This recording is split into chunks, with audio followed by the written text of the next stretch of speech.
Innal hamdalillah nahmaduhu wa nasta'inuhu wa nastaghfiruh wa na'udzu billahi min shururi anfusina wa min sayyiati a'malina. May yahdihillahu fala mudilla lahu wa may yudlilhu fala hadiya lahu. Asyhadu an la ilaha illallah wahdahu la syarika lahu wa asyhadu anna Muhammadan 'abduhu wa rasuluhu la nabiyya ba'dahu. Qala Allah ta'ala fi kitabihi al-karim, a'udzu billahi minasy syaithanir rajim. Ya ayyuhalladzina amanu taqullaha haqqa tuqatih wa la tamutunna illa wa antum muslimun. Wa qala Rasulul Karim Muhammad sallallahu alaihi wasallam, ittaqillaha haitsu kunta wa adbihi sayyi'atal hasanata tamhuha wa khaliqin nas bi khuluqin hasan. Ikhwan fillah, dimuliakan Allah Subhanahu wa taala. Alhamdulillah, bersyukur kita kepada Allah atas nikmat dan karunia yang Allah Subhanahu wa taala berikan kepada kita semuanya. Salawat dan salam semoga senantiasa tercurahkan untuk baginda Nabi yang mulia Rasulullah sallallahu alaihi wasallam. Mudah-mudahan kita termasuk dari kalangan umatnya yang senantiasa iltizam dengan sunnah-sunnahnya sampai akhir hayat kita. Ikhwan fillah, maka Allah Subhanahu wa taala, kajian kita adalah kajian tafsir. Kita pada pertemuan kali ini akan coba mengambil satu ibrah, pelajaran dari firman Allah Subhanahu wa taala yang menceritakan tentang seorang hamba yang namanya disebutkan dalam Al-Quran, dimuliakan kedudukannya Allah Subhanahu wa taala, yaitu tentang Qarun. Pernah dengar kisahnya sebelumnya? Insyaallah mungkin kebanyakan kita sudah pernah mendengarkan, sudah pernah kemudian kita membacanya. Namun karena kajian kita adalah kajian tafsir, maka yang ingin kita ambil dari cerita tentang Qarun ini adalah beberapa pelajaran tentang beberapa karakter manusia ketika mereka berada dalam kondisi terzalimi, dan juga kemudian beberapa sikap manusia ketika mereka ingin keluar dari kezaliman tersebut, dan kemudian sikap-sikap beberapa karakter manusia di dalam menyikapi perintah dan larangan Allah Subhanahu wa taala. Kisah tentang Qarun ini kalau kita buka dalam surah Al-Baqarah, itu dimulai kisahnya dari ayat 246 sampai dengan ayat 252. Ya. Allah Subhanahu wa taala menjelaskan kepada kita dalam firman-Nya, A'udzu billahi minasy syaithanir rajim. Alam tara ilal mala'i min bani Israil min ba'di Musa idh qalu linabiyyin lahu ba'ath lana malikan nuqatil fi sabilillah qala hal 'asaytum in kutiba 'alaykumul qitalu alla tuqatilu qalu wa ma lana alla nuqatila fi sabilillah wa qad ukhrijna min diyarina wa abna'ina falamma kutiba 'alayhimul qitalu tawallaw illa qalilan minhum wallahu 'alimun bidzalimin. وقال لهم نبيهم إن الله قد بعث لكم الطالوت ملكا قالوا أنى يكون له ملك علينا ونحن أحق بالملك منه ولم يؤت السعة من المال قال إن الله اصطفاه عليكم وزاده بسطة في العلم والجسم والله يؤتي ملكه من يشاء والله واسع عليم. وقال لهم نبيهم إن آية ملكه أن يأتيكم التابوت فيه سكينة من ربكم وبقية مما ترك آل موسى وآل هارون تحمله الملائكة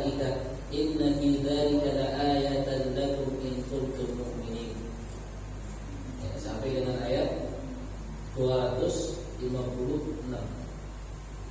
Pada ayat yang pertama ini Allah SWT menjelaskan kepada kita agar kita mengambil satu ibrah tentang bagaimana karakter Bani Israel, yang mana kalau kita membaca pada tafsirnya, Bani Israel ini dihukum oleh Allah SWT oleh dipimpinnya mereka oleh seorang pemimpin yang jahat.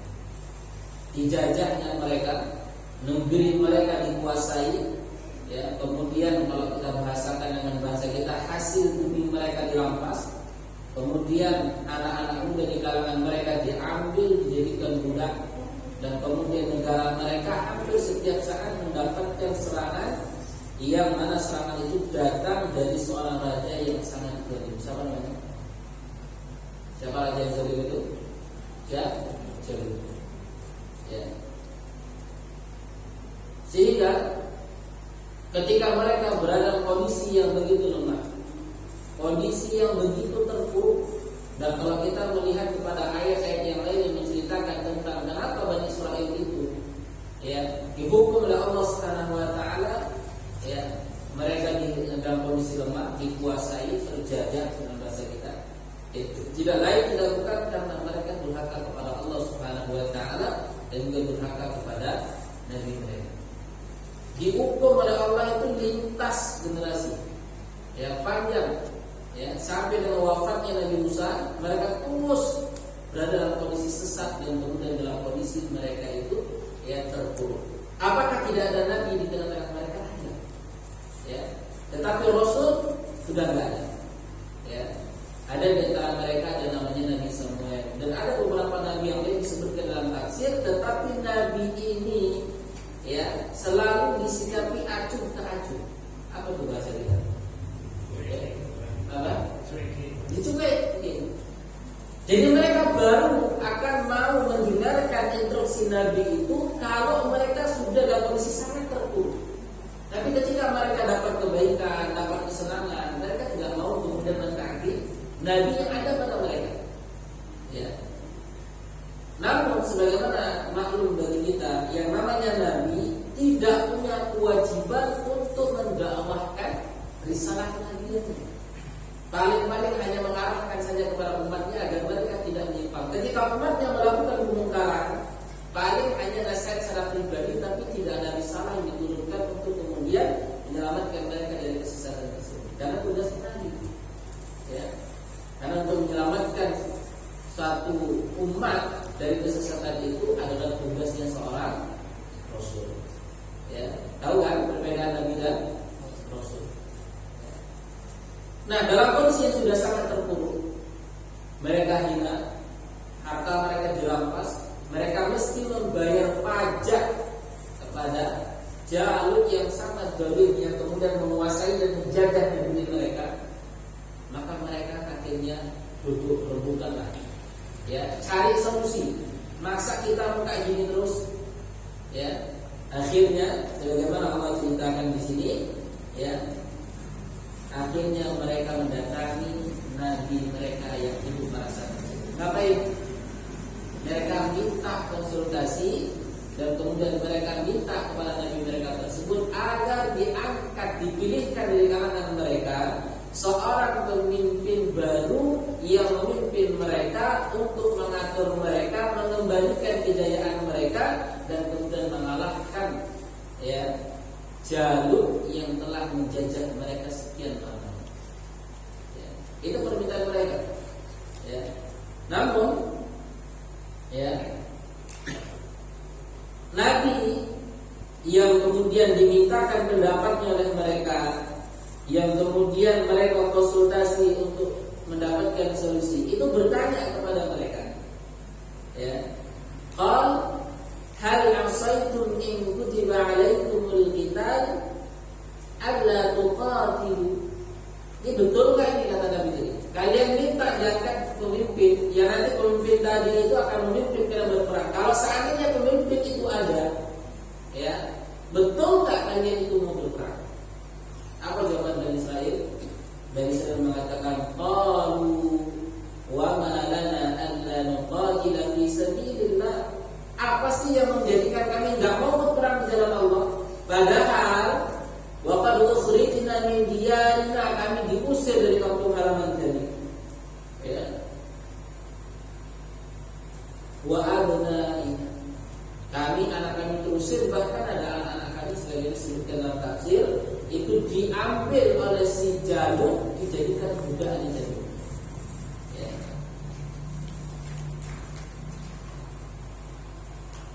Maka kemudian disebutkan di sini, falamma kutiba alaihimul qital tawallaw illa qalilan minhum wallahu alimun bidzalimin. Ya. Ketika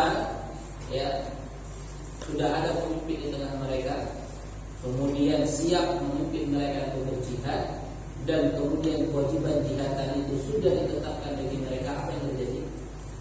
Ini lihat karakter Bani Israil. Mereka berpaling, tidak mau berjihad. Ya. Kita mendapatkan beberapa pelajaran di sini. Ada kaum ini terjadi di lintas zaman dalam setiap keadaan. Kadang-kadang Bani Israil ini mewarisi sikap buruk mereka bukan di kalangan Yahudi saja. Kadang-kadang semasa ada umat selain daripada umat Bani Israil, namun kadang-kadang punya karakter Bani Israil. Ketika dalam kondisi terpuruk, minta solusi, bahkan siap untuk melaksanakan solusi yang telah diberikan. Setelah musyawarah sepakat dengan solusi tersebut, tiba-tiba setelah ditetapkan ketuk palu ini akan kita lakukan, dia tidak mau. Ada nggak gitu? Buat satu kesepakatan rapat, cari solusi ini bagaimana masjid ini agar begini. Setelah kemudian diputuskan, disepakati, namun dia tidak mau mengikuti kesepakatan yang telah dibuat.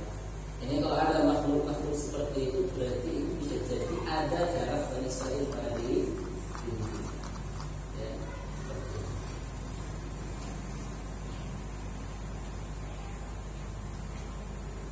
Kemudian di ayat selanjutnya Allah menjelaskan, ini saya bacakan terjemahan saja.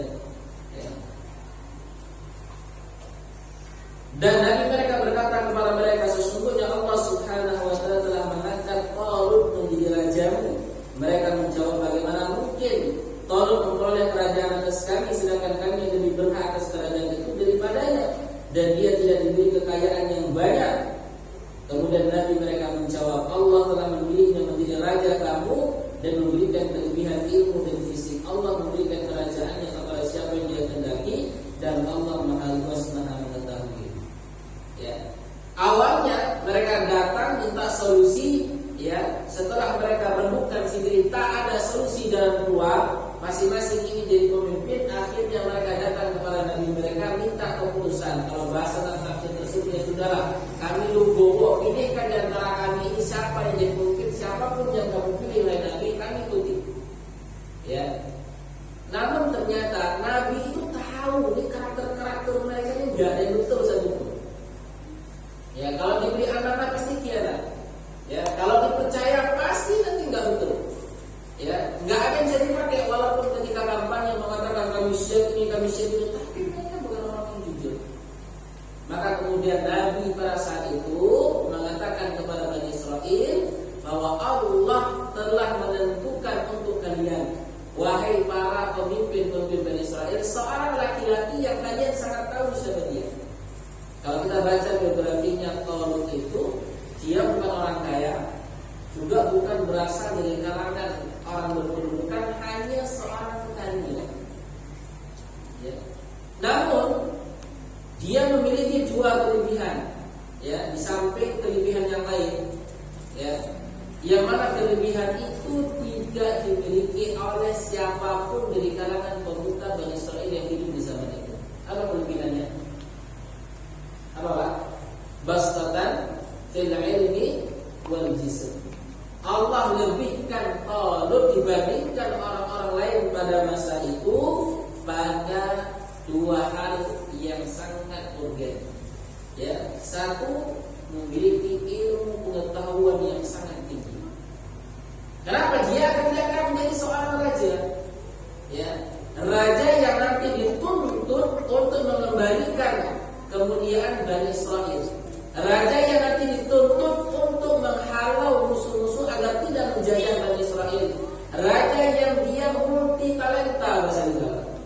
Tidak hanya sekedar kemudian dia punya ilmu yang tinggi, tetapi juga punya fisik yang tangguh di atas rata-rata para masa itu. Badannya kekar, kuat, ya. Otaknya cemerlang, ya. Dan itu dipilih karena oleh Allah Subhanahu wa taala sehingga ini membuat kalangan Bani Israil berpikir kenapa mesti dia? Padahal Bani Israil itu tahu kelebihan Talut tadi. Tapi karena tidak punya harta, ya, karena bukan orang kaya dan tabiatnya Bani Israil, kalau ada di tengah masyarakat kita, kalau bukan orang kaya yang ngomong nggak akan digubris, ya, ada di masyarakat kita gitu. Kalau sudah orang kaya itu orang kaya ini datang kondangan atau datang dalam acara apapun, atau kalau ada acara rapat, karena orang kaya diberikan tempat spesial. Tapi karena orang kampung biasa duduknya di belakang aja nggak apa-apa kata mereka. Ya, kalau ada masyarakat kayak gitu berarti ada tipisan dari Israel. Kayak gitu, ya. Jadi kasta itu sangat mempengaruhi. Ya, mereka tahu bahwa Talut bukan orang kaya dan juga bukan keturunan raja-raja sebelumnya. Ya, bukan orang yang punya kedudukan. Tentang kecerdasannya masyarakat Bani Israel tahu. Tapi karena tidak punya fulus, ya, maka tidak terpakai. Betapa banyak di negeri kita orang-orang yang masya Allah ilmunya itu tinggi betul, ya, fisiknya sehat, akalnya bagus, kemudian kecerdasannya tinggi, namun karena tidak punya uang, tidak punya kedudukan, mereka tidak pernah berfungsi atau difungsikan. Ya, seperti itu. Padahal, ya, kalau tadi memiliki satu kelebihan yang tidak, dua kelebihan yang tidak dimiliki oleh Bani Israil. Apa? Kuat secara ilmunya. Bukan sekadar ilmu agamanya yang kuat pada diri Talut, tetapi ilmu leadership dalam urusan mengelola, mengatur negara. Ya. Orangnya sangat tegas dan sangat disiplin. Ya, sementara karakter Bani Israil itu adalah orang yang suka ngeyel dan bebal. Sebenarnya itu karakternya. Ya. Orang-orang yang memang susah diatur, maunya saya jadi, gitu. Susah, ya. Jadi kalau dia dipimpin oleh orang biasa, gak bisa mengendalikan manusia-manusia seperti itu. Tapi Talut dengan kecerdasannya dia tahu si fulan ini karakter gini cara dudukannya. Ya, kalau dia mengatur negara dalam hal ekonomi sebab ini dia bisa jadikan solusi. Apa yang menjadikan kemudian ya orang-orang Bani Israil pada masa itu begitu lemah, loyo, terjadah terus menerus, berarti ada problem, dan problem itulah yang hanya bisa diselesaikan oleh orang seperti Talut. Ya.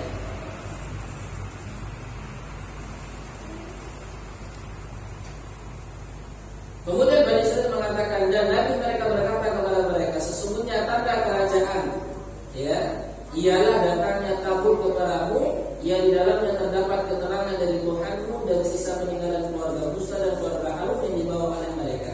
Sungguh pada demikian itu terdapat tanda kebesaran bagimu jika kamu beriman. Jadi orang Bani Israil itu tetap minta bukti. Apa sih buktinya kalau Imam Talut itu dipilih langsung oleh Allah? Ya, apa sih lebihnya dia? Kenapa enggak kami aja yang dipilih? Kami kan kaya, kami punya kedudukan. Kenapa mesti Talut? Ya, debat, adu argumentasi. Maka Nabi pada itu mengatakan, ya, bukti bahwa kalau dipilih langsung oleh Tuhan adalah datang kembali kepada kalian tabut yang dibawa oleh mereka. Tabut itu apa? Ya, tabut itu satu kotak yang di dalamnya menurut beberapa ulama tafsir ada, ya, beberapa lembaran Taurat. Ya, kemudian ada beberapa peninggalan daripada warisan, ya, keluarganya Nabi Musa dan Harun, yang merupakan tempat mulia, ya, benda sangat mulia, sangat pusaka. Ya, para ulama berbeda pendapat. Apakah kemudian benda ini tadi karena kelakuan Bani Israil yang begitu buruk diambil kembali oleh Allah, diangkat ke langit sehingga keberkahan mereka hilang? Yang kedua ada yang menyebutkan bahwa tabut tadi ini dicuri, diambil oleh Jalut, dikuasai oleh Jalut, ya, sehingga menjadikan Bani Israil begitu lemah pada saat itu. Ya, mereka sudah siang dan malam selama bertahun-tahun berupaya untuk kembali mencari tabut itu tadi, ya, agar mereka mendapatkan solusi. Kemudian berusaha ketika mereka tahu sebagai sebenarnya kita kan tidak punya kekuatan. Ya. Jadi bagi mereka untuk bisa kembali mendapatkan tabut dari sesuatu yang mustahil, hanya Tuhan dengan para malaikatnya lah yang bisa mengantarkan kembali ya tabut tadi. Maka Allah jadikan tabut itu hadir dengan kehendak Allah Subhanahu wa taala malaikat sebagai bukti bahwa Allah telah menjadikan Talut sebagai rajanya. Ya. Singkat cerita, setelah kemudian terbukti bahwa Talut itu adalah raja, kemudian dipilih oleh Allah dan seluruh Bani Israel yakin bahwa dia raja yang tepat, maka pada saat itu Talut mengatur strategi perang. Ya. Allah apa perang? Ingin melawan Jalut. Ya, maka dikumpulkan orang-orang yang layak untuk perang. Ya, mulai dari orang-orang tuanya, kemudian orang-orang kayanya, harta yang tersisa dikumpulkan untuk perang dan seterusnya, dan kemudian termasuk anak-anak yang memang sudah layak perang pun diikut sertakan. Sehingga dalam kisah tersebut ya ada seorang anak yang kemudian menjadi cikal bakal Nabi dan Rasul setelahnya, namanya Daud. Ya, masih kecil, disebutkan umurnya saat itu baru 14 tahun. Mendaftarkan diri ingin ikut perang. Ya. Namun tidak diizinkan. Kenapa? Karena yang akan dihadapi adalah pasukannya Jalut. Ya, yang hebat-hebat ahli perang, orangnya yang besar. Ya, maka kemudian disebutkan oleh para ulama dalam kisah Israiliyat bahwa kemudian Nabi Daud yang menunjukkan beberapa keahlian kepada ya pasukan Talut. Yang pandai apa ini? Main tapel, dan kemudian bisa bela diri, dan kemudian bisa meloncat dengan sangat lincah, dan kemudian bisa menghindari anak panah, menghindari tombak, yang itu tidak bisa dilakukan oleh anak lain usianya. Ya. Melihat dia punya keahlian, akhirnya apa? Diikutkan, dia sudah aku boleh ikut. Ya. Nah, ketika sudah terkumpul pasukan, berapa orang pasukan yang berangkat saat ini? Ya. Jumhur mufassirin mengatakan jumlahnya 80.000. 80.000 orang yang banyak. Ya, walaupun ada yang mengatakan yang sahih adalah 8.000. Bahkan ada yang mengatakan 40.000 saja. Ya, tidak sampai dengan 8. Dari semua riwayat yang disebutkan oleh para ulama tadi, ya, setelah berkumpul begitu banyak kemudian pasukan siap berangkat, maka kemudian Talut itu ya sebagaimana kemudian ilham dari Allah Subhanahu wa taala ingin menguji ketaatan semua anggota pasukannya. Kenapa ini mau perang bukan mau piknik itu?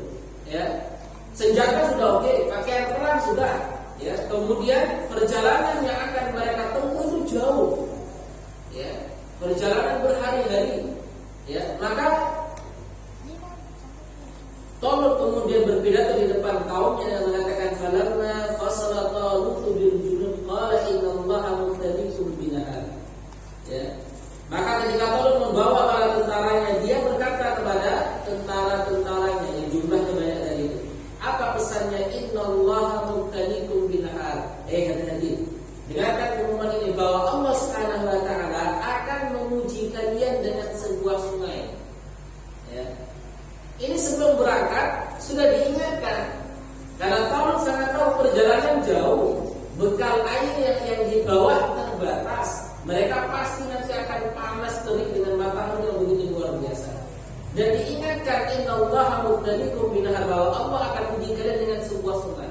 Kalau kita baca tafsir, sungai itu begitu jernih dan indah.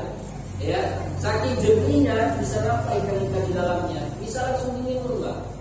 Ya. Dan kemudian disebutkan di situ, faman syariba minhu falaysa minni. Siapa yang nekat minum dari air itu, air sungai tersebut, maka dia bukan golonganku. Wa man lam yat'anhu fa innahu minni illa man yatarafa ghurfatan bi yadihi. Namun siapa yang tidak meminumnya, maknanya tidak minum sak puas-puasnya, ya. Fa innahu minni, dia termasuk golonganku illa man yatarafa ghurfatan bi yadihi, kecuali minumnya cuma satu ciduk atau ini dah. Ya, air jernih tadi diciduk kemudian diminum. Kalau cuma minumnya kayak gini, maka dia masih dianggap sebagai bagian dari pasukan yang taat. Ini ujian pertama. Ya. Maka di sini ada hikmah pelajaran yang sangat besar. Ya. Namun kemudian apa yang terjadi? Fasyaribu minhu illa qalilan minhum. Mayoritas mereka rata-rata itu minum. Bayangkan perjalanan jauh, ya, bekal sedikit, stok air habis, panas terik yang luar biasa, ya, ini sudah macet dalam udah nggak mampu, udah dalam kondisi begitu lelah. Di tempat mereka ada sungai yang sangat jernih, sejuk betul, ya, seperti air es yang mengalir, Pak. Ini kan ujian betul nih, ya. Nabi tolong sudah ingatkan, hati-hati, ya. Jangan sampai kebablasan, jangan sampai kalian minum berlebihan. Kalaupun kalian harus minum, terpaksa segera menghilangkan dahaga. Boleh minum illa, ya, kecuali dengan ghurfatan biyadi, satu cidukan saja, tapi lebih. Ini juga ada pelajaran secara medis. Kenapa dalam kondisi seseorang yang sangat-sangat haus, ya, apalagi puasa, ya, panas-panas, maka jangan langsung minum air dingin itu satu kilo, ya, minum sedikit supaya apa? Untuk mendinginkan lambung. Kenapa? Nanti efeknya kalau dia minum banyak itu pasti lemas. Yang disebutkan dalam ayat ini. Fasyaribu minhu illa qalilan minhum. Semuanya minum ternyata, kecuali hanya sebagian kecil dari mereka yang tidak minum. Falamma jawazahu huwa wal ladzina amanu ma qalu la taqata lana al-yawma bi jaluta wa junudi. Ya. Karakter Bani Israil tak segera minum ternyata, Pak. Nyemplung mandi. Ya. Wahai segar betul, panas betul terik ini. Ya. Nyemplung mandi sekaligus. Udah puas mereka, udah kenyang. Ya. Akhirnya akan terjadi, yang namanya sudah capek, perjalanan jauh, haus. Ya, kemudian mereka mandi dan minum sepuasnya. Orang udah kenyang apa bawahnya? Sehingga mereka mengatakan, la taqata lana al-yawma bi jaluta wa junudi. Kayaknya kami tidak sanggup melanjutkan perjalanan itu. Tidak sanggup kami menghadapi Jalut, apa kalau Jalut sama tentara. Tidak ada lagi kekuatan. Slow, lesu dengan. Ya, sehingga mereka mengeluh. Ya, ada qala alladziina yadunnuna annahum mulaqullah kam min fi'atin qalilatin ghalabat fi'atan katsiratan bi idznillah wallahu ma'as sabirin. Tapi orang-orang yang minumnya cuma satu ciduk tadi, kemudian mereka yakin walaupun mereka rata-rata yang banyak ini tidak mau ikut melanjutkan perjalanan karena sudah loyo, tidak ada lagi kekuatan. Yang minumnya cuma sesuai dengan instruksi, tetap badan mereka sehat. Tapi jumlah mereka sedikit, disebutkan dalam tafsir jumlah mereka hanya paling murah. Ya, bayangkan kalau kita ambil pendapat yang menyebutkan jumlah awal 80.000 orang, ternyata yang bisa datang untuk lanjut perang cuma paling beberapa orang yang tolong. Kita kalau mau perang, mau tarung ini, mau tawuran, 3 orang yang lari teman kita itu udah bikin cium semua itu. Bayangkan yang larinya lebih berapa persen itu? Ya 90% itu nggak jadi ikut perang. Ini bayangkan mental ini, ya. Ini membuat down betul. Jadi lihat kalimatnya, ya, orang-orang yang hanya minum sedikit, ya, dan kemudian mereka berprasangka baik kepada Allah Subhanahu wa taala dengan ketetapan Allah, maka mereka mengatakan, kam min fi'atin qalilatin ghalabat fi'atan katsiratan bi idznillah. Betapa banyak kelompok yang sedikit namun mampu mengalahkan kelompok yang besar dengan izin dan pertolongan Allah Subhanahu wa taala. Artinya yang dibutuhkan di sini bukan kuantitas tapi kualitas. Ya, apa gunanya ada orang begitu banyak gitu loh, ramai, tapi mereka seperti kalau saya seperti buih di tengah laut, tidak punya membawa apapun. Ya, kalau kita dari Islam hari ini minoritas atau mayoritas? Mayoritas. Namun bisa apa gitu? Ketika Quran dilecehkan nggak bisa apa-apa. Ketika Nabi mereka dihina nggak bisa apa-apa. Ketika para ulama mereka dikriminalkan, mereka tidak bisa berubah apapun. Ketika agama dilecehkan, diobok-obok, mereka tidak bisa apapun. Kenapa? Jumlahnya banyak, kualitas orangnya. Ya. Mereka itu orang yang sudah mendapatkan pada diri mereka keluahan. Ya, apa keluahan? Hubud dunia wa qarahiyatul maut. Terlalu cinta dengan dunia sampai ini juga sudah melanda jauh sebelum umat ini sudah menimpa Bani Israil. Betapa takutnya mereka dengan kematian. Ini kalau jumpa Jalut habis ini. Ya, kepada Allah Subhanahu wa taala, mereka yakin bahwa pertolongan Allah itu pasti akan sampai kepada mereka. Ya, maka tinggallah kelompok minoritas tadi. Ya, mereka tidak mampu lagi melanjutkan melihat sikapnya. Sudah diingatkan dari awal, jangan ini berlebihan, tapi namanya juga karakternya ngeyel dan sejatuh tidak ada ketaatan. Ya, sehingga ini ada ibrah yang harus kita ambil kapanpun dimanapun. Ketika kita berada di satu kelompok, satu lembaga, bahkan satu negara, ketika seorang pemimpin yang soleh sudah menetapkan aturan dilanggar, maka musibah pasti akan datang. Ya, kita ambil pelajaran pada kisah ya, Khalid ini. Ya, hanya 4.000 tok yang siap melanjutkan perang. Ya, tapi dengan keimanan yang mantap, mereka tetap melanjutkan pertempuran. Ya, dan di sini suwa'anna barazul jaluda wa junudihi, dan ketika mereka terus maju dan terus ingin melawan, ingin tidak mau mundur ke belakang, pokoknya udah kalah hati-hatilah gitu bahasanya. Maka mereka berdoa, Allah Salih ini mengatakan, Rabbana afriq alaina sabran wa tsabbit aqdamana wansurna 'alal qaumil kafirin. Ya Tuhan kami, limpahkanlah kesabaran kepada kami, kukuhkanlah langkah kami dan tolonglah kami menghadapi orang-orang yang kafir. Sehingga kemudian disebutkan, maka mereka mengalahkannya dengan izin Allah dan Daud membunuh Jalut. Kemudian Allah memberinya Daud teladan hikmah dan mengajarinya apa yang dia kehendaki. Dan kalau Allah tidak melindungi sebagian manusia dengan sebagian yang lain, niscaya rusaklah bumi ini. Tetapi Allah membuka bumi yang dilimpahkan di atas seluruh alam. Ya. Sebagaimana saya katakan tadi, dimanapun ketika ada instruksi ketaatan dilanggar, pasti musibah akan datang kepada mereka. Ya. Makanya orang mukmin itu ketika datang aturan perintah Allah Subhanahu wa taala dan kemudian itu sudah jelas instruksinya, maka kita harus satu punya sikap apa? Sami'na wa ata'na. Ya. Allah ceritakan kisah Jalut dan Talut kepada kita agar kita mengambil ibrah pelajaran. Ya. Bahwa apa yang menjadikan Bani Israil itu terjajah sampai dengan sekian tahun lamanya karena kedurhakaan mereka kepada Allah Subhanahu wa taala. Karena tidak taatnya mereka kepada Allah. Sebagaimana kalau kita sudah melihat kepada kehidupan Nabi SAW dalam kasus perang Uhud, apa yang menjadikan syahidnya 70 para sahabat dalam perang Uhud? Tidak lain tidak bukan karena pelanggaran yang dilakukan oleh sebagian kecil para sahabat. Yang Nabi sudah perintahkan kepada mereka untuk tetap menetap menjaga satu bukit dengan 50 pasukan memanah. Nabi perintahkan apapun yang terjadi, walaupun kalian melihat kepala kami itu dipakai burung, artinya kami sudah jadi mayat, maka kalian jangan sekali-kali turun. Ini instruksinya dia. Ya. Kalau kalian sering dikatakan innallaha mubtaliikum binahar, Allah uji kalian dengan sungai, ya, jangan kalian minum kecuali hanya satu siduk. Maka para sahabat diuji dalam perang Uhud itu, ya, apapun yang terjadi menimpa kami, kalian jangan turun meninggalkan pos. Jumlahnya berapa orang? 50 pasukan memanah, dipimpin oleh Sa'ad bin Abi Waqqas.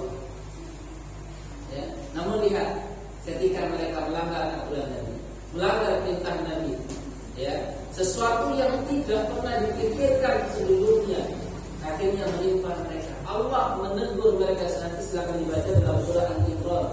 Ya, menceritakan bagaimana Allah ya menjadikan kekalahan dalam perang Uhud sebagai pelajaran. Ya, buah berharga inilah konsekuensi ketika kalian tidak taat kepada agama kalian. Ketika kalian berpaling dari syariat, ketika kalian tidak tunduk kepada perintah Rasul, maka kalian akan menemukan apa yang ditemukan oleh para sahabat dalam kasus perang Uhud. Ya, 70 sahabat pria meninggal. Di antara yang kemudian paling menyedihkan siapa yang meninggal? Ya, Hamzah bin Abdul Muthalib, paman Nabi. Kemudian siapa lagi setelahnya? Mus'ab bin Umair. Dan juga beberapa para sahabat yang lainnya yang merupakan orang-orang mulia sampai pada jumlah 70 orang. Ya, bayangkan. Akhirnya mereka terkalahkan. Ya, mereka harus menyelamatkan diri sendiri. Sampai para ulama tafsir, ulama tarikh dan juga tafsir mengatakan, ya, seandainya mereka tidak turun, ya, maka kemenangan sudah ada di tengah-tengah kaum muslimin secara mutlak. Ya. Walaupun kalau kita baca dari keterangan hadis, ya, tentang keistimewaan Khalid bin Walid, ya, bahwa Khalid bin Walid itu dimenangkan oleh Allah baik di masa dia kafir maupun di masa dia muslim. Ya. Kenapa orang-orang Quraisy kalah dalam perang Badar? Ya, di samping kemudian jumlah mereka juga sedikit, 300 lawan 1000. Sesuai dengan ayat yang mengatakan kami fi'atin qalilatin ghalabat fi'atan katsiratan biidznillah. Kelompok 300 orang ini dengan keimanan yang begitu tangguh, kekuatan mereka yang apa adanya. Niat dari Madinah mereka berangkat bukan berperang, bukan bawa golok, tidak bawa senjata pakaian perang yang diinginkan, harus menghadapi 1000 pasukan inti. Ya, bukan pasukan biasa, 1000 pasukan inti dengan 300 pasukan berkuda. Dengan senjata yang lengkap, namun dimenangkan oleh Allah Subhanahu wa Ta'ala. Ya, tidak ada Khalid bin Walid di dalamnya, kata para ulama. Namun ketika dalam kasus perang Uhud, ya, ketika mereka sudah kalah, sudah lari ke belakang, ya, Khalid bin Walid yang memimpin pasukan berkuda, ya, maka pada saat itu Khalid bin Walid itu berhenti. Dia tempokin aja, ya. Ketika ada yang lari, dibiarkan saja, ya. Apa yang ditunggu oleh Khalid? Kenapa begitu dia? Kenapa nggak langsung nyerang? Padahal kalau seandainya dia nyerang secara langsung pun, dia tetap akan menang, ya. Walaupun sunnatullah itu ada sebab dan akibat, kan, kalahnya pasukan kaum muslimin karena pasukan memanah yang turun. Tapi kita tidak berbicara tentang masalah sunnatullah, tapi kita bicara tentang sunnah kauniyah. Itu kan perang, ya. Maka saat itu Khalid melihat begitu pasukan memanah tadi, kemudian terjadi cekcok. Udahlah, kita udah menang, apalagi nanti kita jaga pos ini. Ya, sambil berwakaf katakan jangan turun, dan mengatakan kita tak boleh turun. Sebagian sampai mengatakan udahlah turun aja, toh sudah menang, orang kafir sudah jauh lari, ghanimah itu bertaburan di depan mereka. Pakaian perang, tobatnya orang kafir, pedangnya orang kafir. Ini kalau nggak kita ambil, nanti kita nggak kebagian. Kan gitu. Akhirnya apa? Mereka turun ingin mengambil, ya, rampas itu perang ghanimah tadi. Ya, namun begitu mereka turun 1, 2, 3 terus, yang tersisa hanya 13 orang sampai 17 orang di atas bukit itu. Ya, nggak turun semuanya, 13 sampai dengan 17 orang. Berarti berapa persen yang turun? Lebih dari 80% yang turun. Ya, ketika mereka sudah turun, maka baru kuda Khalid bin Walid itu mutar arah menyerang dari belakang. Tetap dipanahi oleh Sa'id bin Waqqas, tetap karena ada sebagian pasukan kuda. Namun karena jumlahnya sedikit yang dihadapi lebih dari 1000 pasukan berkuda, 13 orang atau 17 pasukan memanah melawan 1000 pasukan berkuda, imbang nggak imbang. Tapi kalau seandainya ada 50 itu sekali lunjukkan, lepas 50 mati, lepas lagi 50 mati. Ya, maka nggak berani. Ya, ini adalah buah dari ketidaktaatan. Inilah juga yang kemudian menjadi pelajaran bagi kita dan bagi Allah. Kapanpun ketika kaum muslimin tidak hidup disiplin, kemudian tidak mau taat kepada aturan Allah Subhanahu wa Ta'ala, maka mereka akan dikalahkan dengan sangat mudah. Kayak kalau kami di pesantren itu, ya, untuk membuat santri-santri taat, membangun moral di tengah mereka, ada ucapan Ali bin Abi Thalib yang selalu kita tulis di papan besar. Ya, di mana Ali bin Abi Thalib mengatakan al-haqqu bila nizam yadhlibul batil bil nizam. Kebenaran yang tidak terorganisir, yang tidak tersusun rapi, tidak ada disiplinan oleh mereka. Ya, bergerak sendiri suka-suka, tidak ada aturan. Ya, akan mampu dikalahkan oleh kebatilan yang tersusun rapi. Lihat bagaimana kebatilan hari ini. Sangat-sangat strategis mereka, sangat-sangat terorganisir itu. Mereka tahu siapa yang harus mereka serang, kemudian mereka begitu kompak, begitu sepakat untuk menghancurkan kita. Lah kita yang sudah berada di atas kebenaran, namun karena bekerja sendiri dan tidak mau taat kepada aturan zaman ini, akhirnya pasti dikalahkan dengan begitu mudah. Ya, di samping karena ada hukum dunia, sebagaimana hukum dunia Bani Israil, mereka tidak mau. Dari awal sebenarnya mereka tidak mau perang dulu. Ya, mereka cuma mencari-cari celah saja supaya mereka itu punya udzur, ya, dengan alasan-alasan yang ada pada mereka, ya. Walaupun kemudian setelah Quraisy itu menang, balik lagi ke kampung, ya, tokoh-tokoh tadi itu, ya, dicoret namanya dari pemuka-pemuka kaum, digantikan dengan orang-orang yang kemudian ikut perang, dan kemudian para pemimpin yang tadi sudah minum banyak itu mereka akhirnya malu dan kemudian mereka kedinginan. Begitu juga ya, kapal umat ini kemudian tidak mau taat pada pemimpinnya, apalagi kemudian tidak mau melaksanakan jihad fisabilillah, maka Allah akan kembalikan mereka kepada kehinaan. Apa yang menjadikan Bani Israil terhina? Di samping mereka durhaka kepada Allah, dan disebutkan di situ di antara alasan kedurhakaannya adalah mereka menolak untuk berjihad. Itu disebutkan dalam surat Al-Baqarah. Ya. Ketika Allah perintahkan mereka untuk masuk ke Baitul Maqdis, ya, dan pada saat itu Baitul Maqdis itu dikuasai oleh siapa? Ada orang Zalim, ya. Orang Bani Israil yang diperintahkan oleh Nabi Musa, kalian masuk ke Baitul Maqdis, mereka tidak mau. Ya. Mereka mencari alasan sambil mengatakan idhaba anta wa rabbuka faqatil. Udahlah Nabi Musa, kamu sama Tuhan kau tidak perang, kami duduk-duduk aja di sini. Ini tarikan mereka. Nabi mereka ini dihidupkan, tidak mau. Mereka menolak untuk berjihad ini. Sehingga Allah hinakan mereka. Setelah wafatnya Nabi Musa, mereka dikuasai, mereka terjajah gara-gara mereka sebelumnya menolak masuk ke Baitul Maqdis, tidak mau berperang, sehingga mereka hina-hina. Kalau Bani Israil dulu dihinakan karena mereka meninggalkan jihad, kira-kira apa yang menjadikan umat ini hari ini dihina? Apa? Hah? Sama, karena juga meninggalkan jihad fisabilillah. Bukan karena Nabi mengatakan idza tabayatum bil ina akhadtum atnab al maqam wa raditum bid darni wa tarakum al jihad sallallahu alaikum dhullan la yadhimu hatta tarminu dinikum. Ya kan? Katakan sesuatu ya, idza tabayatum bil ina, kalau kalian sudah berjual beli dengan ina, riba. Sudah jelas-jelas ayatnya riba itu haram, bukan apapun bentuknya haram. Ya, malah orang berlomba-lomba mencari riba ini. Ya. Tabayatum bil ina, jual beli dengan ina. Ya.